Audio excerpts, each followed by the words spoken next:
Let's talk a little Guardians, though. We are past the official halfway point of the season, but the All-Star break is kind of the breakup of first half versus second half. At least if you go by the schedule on ESPN, you can sort it first half, second half. It does not go 81 games. It goes before All-Star break, post All-Star break. ESPN put out an article yesterday giving their award for the first half MVP for all 30 Major League Baseball teams. So we said, see if we agree with ESPN. Do it ourselves. Zach, you're up first. Who is the first half MVP for the Cleveland Guardians? I'm glad you brought this up because there's different answers that are valid. I'm going to go with Parker Messick, though. The guy's been consistent. The guy came in and he was excellent early. He sustained it, which is hard for guys to do. And he hasn't been perfect. Nobody is. But when you look at the number of strikeouts and the way he's consistently helped the Tire bullpen by getting deeper into games than you'd expect from a young guy, I'm going to go with Parker Messick with a pretty strong level of confidence here. I'm going to go outside the box a little bit. I know Travis Bazzana made the All-Star team, but I think Brian Rocchio has a nice little, to me, he has a nice resume to say he should have probably made the All-Star team. You look at, he's had a few walk-offs. The batting average is up to 272. He, has solidified himself as probably one of the middle infielders at the shortstop position. We talked about it was between him and Gabe Arias. They was rotating those guys in. He even played a little second base before Bazzana came up. And I think Rocchio, to me, is a guy who's really rounding into a comfortable position. There was playoff Rocchio. I'm excited to see that he's now kind of extended that moniker into regular season. And I think, you now have something where you can look at him as more of a permanent player. I think that if he would have had a couple more, I think you give him a couple more home runs, a few more clutch hits early in the season, I think he does make the All-Star team. But I've been really excited about him turning the corner and looking like he's going to be one of the, middle infielders in the future for the Guardians. So I'm going to go with Brian Rocchio. Rocchio's had a better season than Bazzana. Mhm. Like, make no mistake about it. He's had a better season. Bazzana obviously has more fanfare, more hype, considering he was the number one overall pick, their top prospect. Bazzana has not had the offensive success that Rocchio has. Parker Messick was who ESPN picked. Rocchio was their follow-up. So you got the two. I'm going to go with Stephen Vogt, though. Go off the board. Is it cheating? Probably. But I make the rules. It's my show. So I'm going with Stephen Vogt. The reason I chose Stephen Vogt is the opulence and the instability of this entire roster since the start of the season.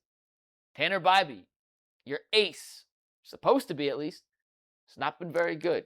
Joey Cantillo has been completely up and down. Gavin Williams at times has looked like a future all-baseball, all-world level pitcher. At other times, looks like he's throwing batting practice to the other team.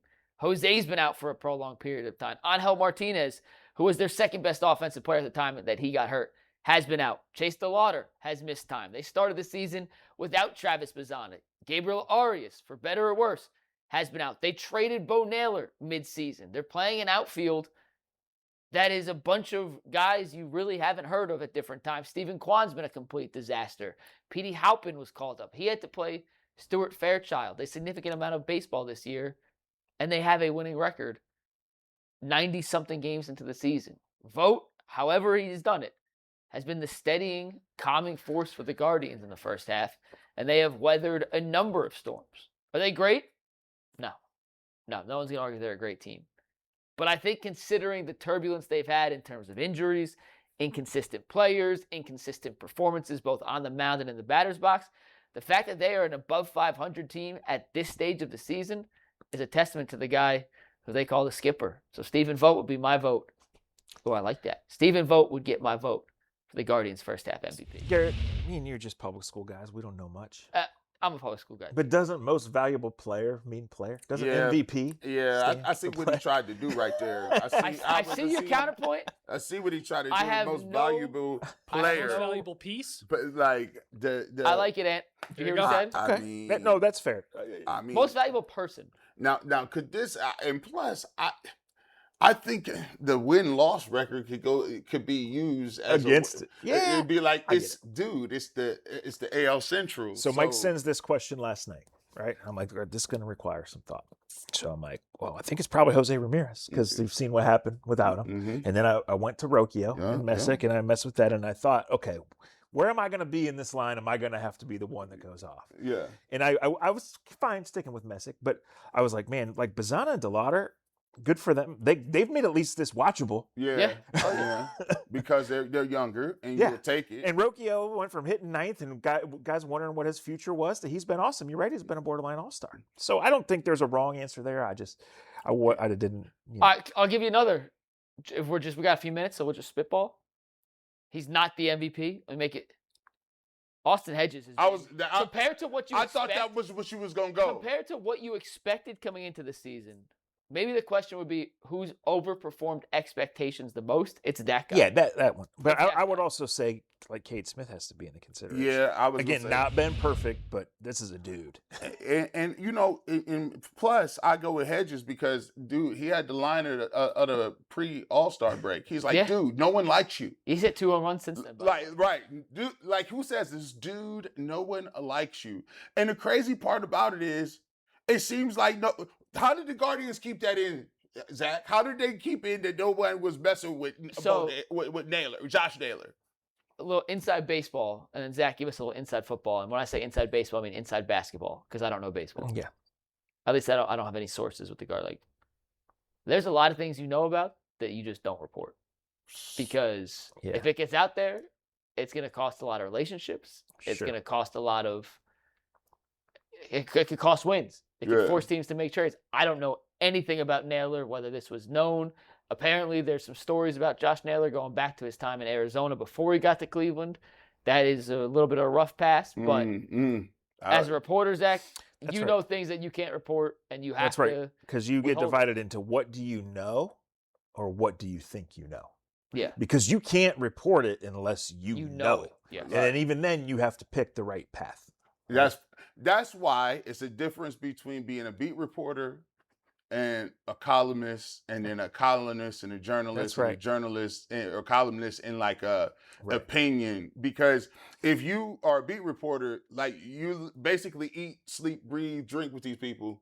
So if you write something, there's a level of I guess accountability that if you write something, somebody gonna see you about that. Today's day and age of media, though, has all blurred together. a lot of lines because someone like Zach or Mary Kay, who is strictly a beat reporter, like you guys are paid as beat reporters. We use Mary Kay as an example.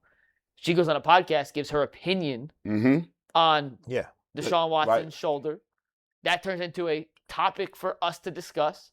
And a conversation with the management, the player, the team, and they're going to say, well, ho, what you mean? Like, he ain't had nothing wrong with, especially when it's an injury. But even The Athletic asks for your opinion on certain pieces. Like, you weave opinion into your look, my rule is it's never personal. Yeah. Right? Like, I'm going to analyze what I think of the player, what I think of the scheme, what I think of how the player fits. I'm not going to make it personal. There's guys in that locker room I really like and respect. There's guys I can't stand. But that's not going to cloud when I get on here, when I write it. Like, it's not easy, but it's never personal. And when, through the years, when I've talked with front office people about they're mad at this or they wonder what, it's not personal. This is my opinion. Please, in time and time again, I've said, please prove me wrong. Please put a competent product out there. Oh, look, I always tell people like this.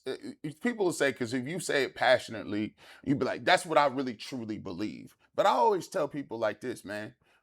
At the end of the day, even if you would do an interview, or I did a Coach Prime interview, right? So people just be thinking like, oh my gosh, G. Bush gonna say it. I'm like, I won't even talk to a person outside of the bounds because I might actually need to say one day, you know what? You're not good. And so sometimes when you be like, if you cool with people or you like really know people, it's difficult because you might have to then come back and say, I agree. That ain't gonna work for me. You're not playing good right now. It's a never-ending change to the media landscape. When I graduated Emerson College in 2015 with a broadcast journalism degree, nothing I learned is applicable to what I'm doing now. Right. It has changed that much in just 11 years, and it's going to change another tenfold in the next couple of years. This has been 27 years for me. I always tell people, I always knew I wanted to do this, right? I've never had a full-time job that existed when I was a kid coming up. So that's how it changed. Like I wanted to work for a newspaper and then for Sports Illustrated. Websites and The Athletic and Pro Football Talk, they never existed. Totally different entity. If I told my professor I was going to run a YouTube show, they would have laughed at me.